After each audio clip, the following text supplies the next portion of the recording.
வணக்கம் நண்பர்களே. இந்த மாச இறுதியிலேயோ, இல்ல அடுத்த மாசம் முதல்லயோ, இந்த வருஷத்துக்கான டிஎன் டெட் பேப்பர் 1, பேப்பர் 2க்கான அனௌன்ஸ்மென்ட் வர்றதுக்கு நெறைய வாய்ப்புகள் இருக்கு. நம்ம ஏற்கனவே டெட்டுக்கும், டிஆர்பி செகண்ட் கிரேட் டீச்சர்ஸ் எக்ஸாமுக்கும் நெறைய வீடியோஸ் போட்டிருக்கோம். நான் அதோட லிங்க் எல்லாமும் கீழ தரேன். அந்த பிளேலிஸ்ட்லாம் பார்த்தீங்கன்னா, அந்த வீடியோஸ்லாம் உங்களுக்கு கிடைக்கும். அடுத்தடுத்து வரக்கூடிய ஒரு வீடியோலயுமே இந்த மாரி ஒரு 5, 5 கொஸ்டின் இல்ல 10, 10 கொஸ்டின்ஸ்ன்னு வச்சு நான் உங்களுக்கு பிராக்டிஸ் குடுக்குறேன். இந்த கொஸ்டின்ஸ் எல்லாம் லைனா நீங்க எழுதி வச்சுக்கிட்டு பிராக்டிஸ் பண்ணாலே போதும். டெட்ல பேப்பர் 1 ஆனாலும், பேப்பர் 2 மேத்ஸ், சயன்ஸ் மேஜர் இருக்கிறவங்களானாலும், ரொம்ப எளிமையா அவங்க கேட்கிற 30 கேள்விகளுக்கும் ஆன்சர் பண்ண முடியும். இந்த ஃபர்ஸ்ட் டெர்ம எடுத்துக்கிட்டு, இங்க இருக்க 2 டெர்ம் கூடயும் தனித்தனியா மல்டிப்ளை பண்ணுங்க. இப்ப பாருங்க எக்ஸ எடுத்து எக்ஸ் கூட பெருக்குனேன் அப்படின்னா என்ன கிடைக்கும்? X square. திரும்பவும் எக்ஸ எடுத்து -1 கூட மல்டிப்ளை பண்ணோம் அப்படின்னா -1x. -1xன்றத -xன்னு கூட எழுதலாம். அதே மாரி இப்போ முதல்ல எக்ஸ் எடுத்து 2 கூடயும் மல்டிப்ளை பண்ணோமா? இப்போ 2 எடுத்து இது 2 கூடயும் மல்டிப்ளை பண்ணுறோம். அப்போ பாருங்க 2xையும் மல்டிப்ளை பண்ணோம் அப்படின்னா 2x. இந்த 2 கொண்டு வந்து -1 கூட மல்டிப்ளை பண்ணோம்னா 2 2 -2. லைக் டேர்ம்ஸ் அப்படின்னு சொல்லுவாங்க. இப்போ பார்த்தீங்கன்னா எக்ஸ் ஸ்கொயர்னு இந்த ஒரு டேர்ம் மட்டும்தான் இருக்குது. எக்ஸில் பார்த்தீங்கன்னா இது ஒரு டேர்ம் இருக்குது, இது ஒரு டேர்ம் இருக்குது. இது ரெண்டுத்தையும் தான் நம்ம என்னன்னு சொல்லுவோம்னா லைக் டேர்ம்ஸ் அப்படின்னு இங்கிலீஷில் சொல்லுவோம். ஏன்னா இந்த வார்த்தைகளையும் தெரிஞ்சு வச்சுக்கோங்க. இதையே ஒரு தனி கொஸ்டினாக கூட அவங்க கேட்பாங்க. சரிங்களா? தமிழில் ஒத்த உறுப்புகள்னு சொல்லுவாங்க. இங்கிலீஷில் லைக் டேர்ம்ஸ், அதாவது இந்த ஒத்த உறுப்புகளை மட்டும்தான் ஆட் பண்ணணும். இப்போ இது 2x இருக்குது, இது -x இருக்குது. அப்போ 2xல் 1x, ஏன்னா -x இருக்கிறதால போயிடுச்சுன்னா மீதி என்ன இருக்கும்? 1x தான் இருக்கும். பெரிய நம்பருக்குரிய ப்ளஸ்ஸுங்கிறதால +x. கரெக்டாக? அடுத்ததாக எக்ஸ்ட்ராவாக என்ன இருக்குது? -2. அந்த -2 அப்படியே போட்டுக்கிறோம். அப்போ ஆன்சர் என்ன கிடைக்குது? X square + X -2. Option C தான் இதற்குண்டான சரியான விடை. சரிங்களாமா? இது ஒரு சிலருக்கு ரொம்ப பேசிக்காக இருக்கும். டக்குன்னு பார்த்த உடனே போட்டுருவோமே சார் அப்படின்னு சொல்லலாம். ஏன்னா பேசிக் நான் ஒவ்வொரு விஷயத்தையும் ரொம்ப டெப்த்தாக பேசிக்கோடு சேர்த்து சொல்லிட்டேன்னா உங்களுக்கு இதில் அடுத்தடுத்து பெரிய கொஷின்ஸ் பார்க்கும்போதும் கொஞ்சம் ஈஸியாக இருக்குன்றதால தான் இதை சொல்கிறேன். இப்போ நம்ம போட்ட மாதிரியும் போடலாம். இதுக்கு இன்னொரு ஐடியாவும் நான் சொல்கிறேன் பாருங்கள். இந்த எக்ஸையும் பெருக்குனீங்க அப்படின்னா என்ன கிடைக்குது? எக்ஸ் ஸ்கொயர் அப்படியே போட்டுக்கலாம். இது +2 -1. 2ல் 1 போயிடுச்சுன்னா 1. அப்போ +1x. முதல்ல ரெண்டுத்தையும் கூட்டினோமா? அடுத்தது ரெண்டுத்தையும் பெருக்கிறோம். 2 2 மைனஸ் இருக்கிறதால -2. So answer X square + X -2. இது மாதிரியும் போடலாம். நம்ம அவ்வளோ தூரம் போட்டதை விட இது உங்களுக்கு இன்னும் ஈஸியாக இருக்கும் பாருங்கள். சரிங்களா? இது ஃபஸ்ட்டு. ரெண்டாவது கேள்வி பாருங்கள். x + 1 × x - 2 × x + 3ன் விரிவுன்னு கேட்டிருக்கோம். இப்போ அங்கே 2 டேர்ம் இருந்துச்சு, இங்கே 3 டேர்ம் இருக்குது. 3 டேர்ம் இருக்கும்போது நீங்கள் ஒவ்வொன்றுத்தையும் எடுத்து மல்டிப்ளை பண்ணுறது உங்களுக்கு சிரமமாக இருக்கும். அதனால் நான் ஒரு ஈஸியான வழி சொல்கிறேன் பாருங்கள். எக்ஸு எக்ஸு எக்ஸு மொத்தத்தையும் பெருக்குனீங்கன்னா என்ன கிடைக்கும்? x³ ஆன்சர்லேருந்து பாருங்கள். பெரும்பாலும் நீங்கள் டெட்டு டிஆர்பி எல்லாம் ஆன்சர்லேருந்து பண்ணுறது நமக்கு ஈஸியாக இருக்கும். எல்லாத்துலேயுமே ஃபஸ்ட்டு x³ தான் இருக்குது. சரி, ஓகே. அப்போ அடுத்தது வருவோம். அடுத்தது இந்த இருக்கிற 3 நம்பரையும் ஆட் பண்ணுங்கள். ஆட் பண்ணுறோன்னா ஒரே குறியாக இருந்தால் ஆட் பண்ணணும், வேறு குறியாக இருந்தால் சப்ராக்ட் பண்ணணும். இங்கே பாருங்கள், இது +1 +3. 1ஐயும் 3ஐயும் கூட்டினா 4. 4 - 2. 4ல் 2 போயிடுச்சுன்னா 2 பெரிய நம்பருக்குரிய ப்ளஸ். கரெக்டாக? ஏன்னா 1 3 +4. 4 - 2னா +2. அப்போ 2. ஏற்கனவே x³ போட்டோமா? இப்போ அடுத்தது என்ன போடணுன்னா எக்ஸ் ஸ்கொயர். அப்போ பாருங்கள் x³. ரெண்டாவது டேர்ம் +2x² இருக்கணும். இங்கேயும் இருக்குது, இங்கேயும் இருக்குது. இங்கே -2x² கொடுத்துருக்காங்க. அப்போ இது ஆன்சர் கிடையாது. நீங்கள் இப்படி தான் ஒன்றுனா ஒமிட் பண்ணணும். இதுதான் உங்களுக்கு ஈஸியாக இருக்கும். இப்போ பாருங்களேன், முதல்ல இந்த 3 நம்பரையும் ஆட் பண்ணோமா? இப்போ 2 நம்பராக மல்டிப்ளை பண்ணி ஆட் பண்ணணும். இங்கே பாருங்கள், 2 2 மைனஸ் இருக்கிறதால -2. அடுத்தது 3 6 மைனஸ் இருக்கிறதால -6. அடுத்தது 1 3 ப்ளஸ் தான் இருக்குன்றதால +3. இந்த இடம் புரியுதா? 2 நம்பர் 2 2 3 6 1 3. அப்போது 2ஐயும் 6ஐயும் கூட்டினா -8. -8 + 3. 8ல் 3 போயிடுச்சுன்னா 5. பெரிய நம்பருக்குரிய மைனஸுங்கிறதால -5. அப்போது 2x² போட்டிருக்கோம். இப்போ என்ன வந்துடும்? -5 x³ x². அடுத்து போட வேண்டியது x. அப்போ -5x. இங்கே -5x இருக்குது, இங்கே +5x இருக்குது. அதனால் இது கிடையாது. கரெக்டாக? இங்கேயும் பாருங்கள் +5x இருக்குது, அதனால் இதுவும் கிடையாது. அப்போ நம்மளுடைய ஆன்சர் ஆப்ஷன் ஏ தான். லாஸ்ட் அந்த -6 எப்படி வருதுன்னு சொல்லிடுறேன் பாருங்கள்.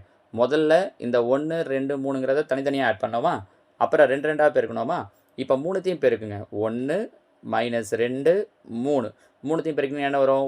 2 2 3 6 மைனஸ் இருக்கிறதால -6. இது பாருங்கள், கடைசி number -6. So answer option A. நம்ம புரிஞ்சு முடியுதா? மீண்டும் கூட ஒரு வாட்டி இந்த ட்ரிக் மட்டும் என்னன்றதை சொல்லிடுறேன் பாருங்கள். இந்த ஒரு நம்பரையும் ஃபஸ்ட்டு தனித்தனியாக ஆட் பண்ணுறோம். அடுத்து ரெண்டா எடுத்துக்கிட்டு பெருக்கி ஆட் பண்ணுறோம். அடுத்து 3த்தையும் எடுத்துக்கிறோம். இவ்வளோ தான் லாஜிக்கே. ரொம்ப சிம்பிளானது. சரிங்களா? அடுத்ததாக 3வது கேள்வி பாருங்கள். இது ஒரு டைரெக்டான ஃபார்முலா. இது X minus Y into X square plus X Y plus Y square என்பதற்கு சமமானதுன்னு கேட்டிருக்கோம். இப்போ இதில் பார்த்தீங்க அப்படின்னா இது நேரடியான ஃபார்முலா. இது எதுக்கான ஃபார்முலான்னு பார்த்தீங்கன்னா எக்ஸ் கியூப் மைனஸ் ஒய் கியூபுக்கான ஃபார்முலா. ஏற்கனவே நம்ம சுருக்குதல் டாப்பிக்கில் நான் உங்களுக்கு இந்த ஃபார்முலாவெல்லாம் சொல்லியிருக்கேன். இங்கே அதையே தான் தனியாக ஒரு ஃபார்முலாவை வச்சு கொஸ்டின் கேட்டிருக்கோம். So x cube minus y கியூபுக்கு formula x minus Y into X square plus X Y plus Y square. இதுவே இப்போ இங்கே பாருங்கள் எக்ஸ் கியூப் ப்ளஸ் ஒய் கியூப்னு இருக்குது. இப்படி இருந்தால் என்னவாகும்னா இந்த ஃபார்முலாவில் ஒரு சின்ன சேஞ்சு. இந்த மைனஸ் வர இடத்துல ப்ளஸ் வந்துடும், இங்கே ப்ளஸ் வர இடத்துல என்ன வந்துடும் அப்படின்னா மைனஸ் வந்துடும். ஸோ இதுதான் ஃபார்முலா. இந்த 2 ஃபார்முலாவும் கூட எழுதி வச்சுக்கோங்க. இது நம்ம பின்னாடி உங்களுக்கு வீடியோலாம் போடும்போது நிறைய இடத்துல யூஸ் பண்ண போகிறோம். எக்ஸ் ஸ்கொயர் ப்ளஸ் ஒய் ஸ்கொயருக்கு தனியாக எதுவும் ஃபார்முலா கிடையாது. X square minus y square இதுக்கு நம்ம நிறைய ஃபார்முலா சொல்லியிருக்கோம். என்ன நிறைய வாட்டி சொல்லியிருக்கோம். X plus y into x minus y அப்படிங்கிறது தான் இந்த எக்ஸ் ஸ்கொயர் மைனஸ் ஒய் ஸ்கொயருக்கான ஃபார்முலா. சரிங்களா? அடுத்ததான் 4வது கேள்வி பாருங்கள். X square plus 2x minus 8 காரணிகள். இது ஒரு இம்பார்ட்டண்ட்டான கொஷின். இது என்னென்னா இருபடி சமன்பாடுகளை காரணிப்படுதல்னு சொல்லுவோம். இங்கிலீஷில் ஃபேக்டரைசேஷன் சொல்லுவாங்க, தமிழில் காரணிப்படுதல்னு சொல்லுவோம். இது நம்ம தனியாக ஒரு 4 டைப்பை வச்சு ஒரு வீடியோவே நான் போட்டிருப்பேன். உங்களுக்கு அதோட லிங்க்கையும் நான் கீழே டிஸ்கிரிப்ஷனில் தரேன். அதை பார்த்துட்டிங்கன்னா இந்த கொஸ்டினுக்கு ஈஸியாக பண்ணிடலாம். இந்த காரணிப்படுதல் ரொம்ப ரொம்ப முக்கியம். ஒன்றும் இல்லை, என்ன பண்ணியிருக்கோம் அப்படின்னா இந்த ஃபஸ்ட் டேர்மையும் லாஸ்ட் டேர்மையும் மல்டிப்ளை பண்ணுறோம். 8 8 மைனஸ் இருக்கிறதால -8. 2 நம்பரை மல்டிப்ளை பண்ணால் -8 வரணும். ஆட் பண்ணால் நடுவில் இருக்கிற இந்த +2 வரணும். எப்படி பிரிக்கலாம்? 4 2 8 நாங்கள் தனியாக கூட போடுறோம் பாருங்கள். பெருக்குனா -8, கூட்டினா என்ன வரணும்னா நடுவில் இருக்கிற இந்த 2 வரணும். 4 2 8ன்னு பிரிக்கலாம். இங்கே நடுவில் இங்கே கீழே +2 இருக்கிறதால பெரிய நம்பருக்கு ப்ளஸ்ஸு, சின்ன நம்பருக்கு மைனஸ். கரெக்டாக? அப்போ தான் நமக்கு என்ன வந்துடும்? 4 2 8 ப்ளஸ் இன்ட்டு மைனஸ் மைனஸ் 4 2 போயிடுச்சுன்னா +2ன்னு வந்துடும். எக்ஸ் ஸ்கொயருக்கு முன்னாடி என்ன நம்பர் இருக்குது? கெழு 1. அப்போ பையில் என்ன போட்டுக்கிறோம் அப்படின்னா 1xன்னு போட்டுக்கிறோம். எழுதும்போது எப்படி எழுதணும்னா கீழே இருந்து மேலே பாருங்கள். 1x + 4, அதை 1xனா வெறும் எக்ஸ்ன்னு எழுதினா போதும். இன்ட்டு இங்கே பார்த்தீங்கன்னா x - 2. So answer x + 4 into x - 2. இதோ இருக்குது பாருங்கள். ஆப்ஷன் ஏ தான் இதற்குண்டான சரியான விடை. சரிங்களா? இந்த காரணிப்படுத்தல் ஏற்கனவே நம்ம தனியாக ஒரு வீடியோ போட்டிருக்கோம். அதை பார்த்தீங்கன்னா இது உங்களுக்கு ஈஸியாக புரிஞ்சிடும். சரிங்களாம்மா? அடுத்ததாக கேள்வி எண் 5. X square minus 6x minus 16 காரணிகளில் ஒன்று x + 2 எனில் மற்றொரு காரணி. இப்போ சொன்ன அதே ட்ரிக் தான் இது. ஏன்னா இருபடி சமன்பாடுகளை காரணிப்படுத்தல் தான். இங்கே பாருங்கள், முதல் நம்பரையும் கடைசி நம்பரையும் பெருக்கிறோம். 16 16 பெருக்குனா -16 வரணும். கூட்டணும் அப்படின்னா -6 வரணும். எப்படி பிரிக்கலாம்? 8 2 16. கீழே மைனஸ் இருக்கிறதால பெரிய நம்பருக்கு மைனஸ், சின்ன நம்பருக்கு ப்ளஸ். எக்ஸ் ஸ்கொயருக்கு முன்னாடி 1 தான் இருக்குன்றதால கீழே 2 இடத்துலையுமே என்ன போட்டுக்கலாம்? 1x. எழுதும்போது கீழே இருந்து மேலே எழுதணும். அப்போ என்ன கிடைக்கும்? x - 8. இங்கே கீழே இருந்து மேலே எழுதுனீங்க அப்படின்னா x + 2. இவங்க இதில் ஆல்ரெடி என்ன சொல்லிட்டாங்க?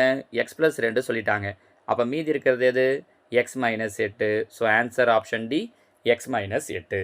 இந்த காரணிப்படுத்தலை யூஸ் பண்ணி நம்ம நிறைய கொஷின்ஸ் பார்ப்போம். அதால் இதை ரொம்ப மெயினாக பார்த்து வச்சுக்கோங்க. சரிங்களா? அடுத்ததாக 6வது கேள்வி. ax square minus 5x plus c காரணிகள் 2x + 1 மற்றும் x - 3 எனில் a மற்றும் c மதிப்புகள் முறையே. இது நம்ம பார்த்த முதல் கேள்வி மாதிரியே தான். ஃபஸ்ட்டு கொஸ்டின் இந்த வீடியோவில் பார்த்தோம் பார்த்தீங்களா? அதே மாடல். இந்த ஃபஸ்ட் நம்பரையும் லாஸ்ட் நம்பரையும் பெருக்குங்க. 2 நம்பரையும் பெருக்கிறோம். 2xையும் xையும் பெருக்கணுன்னா 2x ஸ்கொயர். 2xையும் 3ஐயும் பெருக்கணுன்னா 3 6 மைனஸ் இருக்கிறதால -6x. அடுத்து இந்த 1 எடுத்துகிட்டு வாங்க. 1 xையும் பெருக்கணுன்னா 1x. அப்போ இது -6x ப்ளஸ் 1x. அப்போ என்ன வந்துடும்? -5x. கரெக்டாக? அடுத்தது இந்த கடைசி நம்பர் 2த்தையும் 3 3 மைனஸ் இருக்கிறதால -3. ஸோ இது 2த்தையும் பெருக்கினா வரக்கூடிய ஆன்சர் இது. அவங்க என்ன கொடுத்துருக்காங்கன்னு பாருங்கள். ax square minus 5x plus cன்னு கொடுத்துருக்காங்க. இங்கே எக்ஸ் ஸ்கொயருடைய கெழு a, இங்கே எக்ஸ் ஸ்கொயருடைய கெழு 2. அப்போ ஏவோட வேல்யூ என்ன? 2. எக்ஸோட கெழு -5. இங்கேயும் பாருங்கள், எக்ஸோட கெழு -5. இங்கே கான்ஸ்டன்ட் டேர்ம் மாறிலி உறுப்பு c. இங்கே மாறிலி உறுப்பு என்ன இருக்குது? -3. அப்போ சியோட வேல்யூ -3. ஸோ ஏவுக்கு 2, சிக்கு -3. So answer 2, -3 option C. சரிங்களா? ஸோ ஃபஸ்ட்டு கொஸ்டினாக நான் உங்களுக்கு 2 விதமாகவும் சொன்னதுக்கு காரணம் இதுதான். இந்த 2 நம்பரை எடுத்து ஒவ்வொன்று கூடயும் மல்டிப்ளை பண்ணி இந்த மாடலில் வந்துடும். அப்போ ஏபிசிக்கு ஈஸியாக வேல்யூ சொல்லிடலாம். இங்கே ஒருவேளை நடுவில் பின்னு கொடுத்துருந்தாங்கன்னா அதுக்கேற்ற மாதிரி சொல்லியிருக்கலாம். இவங்க சொல்லியிருக்கிறது ஏவும் சியும் மட்டும்தான். நம்ம புரிஞ்சு முடியுதுங்களா உங்களுக்கு? சரியா? அடுத்ததாக 7வது கேள்வி. X plus Y equal to 10 மற்றும் X minus Y equal to 2 எனில் எக்ஸின் மதிப்பு. இது ஒன்றும் இல்லை, ரொம்ப சிம்பிள் பாருங்கள். X plus Y 10, X minus Y 2. இந்த ரெண்டுத்தையும் அப்படியே ஆட் பண்ணலாம். இங்கே எக்ஸு, இங்கே எக்ஸையும் கூட்டினோன்னா 2 எக்ஸு. இது plus Y minus Y cancel ஆகிடும். இங்கே 10, இங்கே 2, 10 2ஐயும் கூட்டினோன்னா 12. நமக்கு எக்ஸ் மட்டும்தான் தேவை. இங்கே பெருக்கில் இருக்க 2 ஈக்குவலுக்கு அந்த பக்கம் போயிடுச்சுன்னா வகுத்தலில் போயிடும். அப்போ ஓ 2 2, 6 2 12. ஸோ எக்ஸோட வேல்யூ என்ன கிடைக்குது அப்படின்னா 6. அப்போ எக்ஸின் மதிப்பு ஆப்ஷன் டி 6. சரிங்களாமா? ஸோ இதெல்லாம் நம்ம அல்ஜிப்ரா டாப்பிக்கில் ரொம்ப பேசிக்காக ஏன்னா ஆரம்பிச்சிருக்கோன்றதால ரொம்ப சிம்பிளான ஐடியாஸை மட்டும் வச்சு நான் கொஷின் சொல்லியிருக்கேன். அடுத்தடுத்த வீடியோவில் இதில் இவங்க இன்னும் என்னென்ன மாடலெல்லாம் கொஷின் கேட்கலாம் அப்படிங்கிறத நான் உங்களுக்கு அடுத்தடுத்து சொல்லும்போது சொல்கிறேன். கண்டினியூவாக எல்லா வீடியோஸையும் பாருங்கள். சொல்லப்போனால் இதில் நம்ம என்னென்ன கொஷின்லாம் சொல்கிறோமோ அது எல்லாத்தையும் தனியாக ஒரு நோட் போட்டு எழுதி வச்சுக்கிட்டே வாங்க. நான் அப்பப்போ இந்த டாபிக் ரிலேட்டடாக இதுக்கு முன்னாடி என்ன போட்டிருக்கேனோ இந்த செகண்ட் கிரேட் டீச்சர்ஸ் எக்ஸாமுக்குன்னு போட்டோம் பாருங்கள். அந்த வீடியோட லிங்க்கையும் நான் அப்பப்போ உங்களுக்கு சொல்லிவிட்டு நம்மளுடைய வாட்ஸ்அப் குரூப்லேயும் நான் உங்களுக்கான லிங்க்கை தரேன். நீங்கள் அந்த வீடியோஸையும் கண்டினியூவாக பார்த்துட்டே வந்தீங்க அப்படின்னா இப்போ வரக்கூடிய டெட் பேப்பர் 1, 2ல் நீங்கள் ரொம்ப ஈஸியாக அவங்க கேட்குற மேத்ஸ் கொஷின்ஸை உங்களால் அடிச்சிட முடியும். இன்னொன்று எலிஜிபிலிட்டி தான் அப்படின்னும் போது நம்ம 82 மார்க் தானே எடுக்கணும், நம்ம ஈஸியாக எடுத்தலாம் அப்படின்னு நினச்சிங்கன்னா நிச்சயமாக அந்த மாதிரி இருக்காது. கொஷின்ஸ் கொஞ்சம் டஃப்பாக தான் இருக்கும். அப்போ நம்ம அதுக்கு ஏற்ற மாதிரி பேசிக் லெவல்லேருந்தே ப்ரிப்பேர் பண்ணோன்னா தான் நம்மளால் பண்ண முடியும். நான் உங்களுக்கு வீடியோஸ் போடும்போது லெவல் எல்லாமே கலந்த மாதிரியே கொடுக்குறேன். இப்போ நான் கொடுத்துருக்கிறது ரொம்ப பேசிக் லெவலில் தான் கொடுத்துருக்கேன். அடுத்தடுத்த வீடியோஸ் வரும்போது உங்களுக்கு எல்லா லெவலையும் நான் கலந்த மாதிரியே கொடுக்குறேன். ஓகேங்களா? வேறு ஏதாவது டவுட் இருக்குனாலும் கீழே கமெண்டில் சொல்லுங்கள். இந்த கொஷின்ஸையும் நோட்டில் எழுதி வச்சுக்கோங்க. ஓகேங்களா? தேங்க்யூ.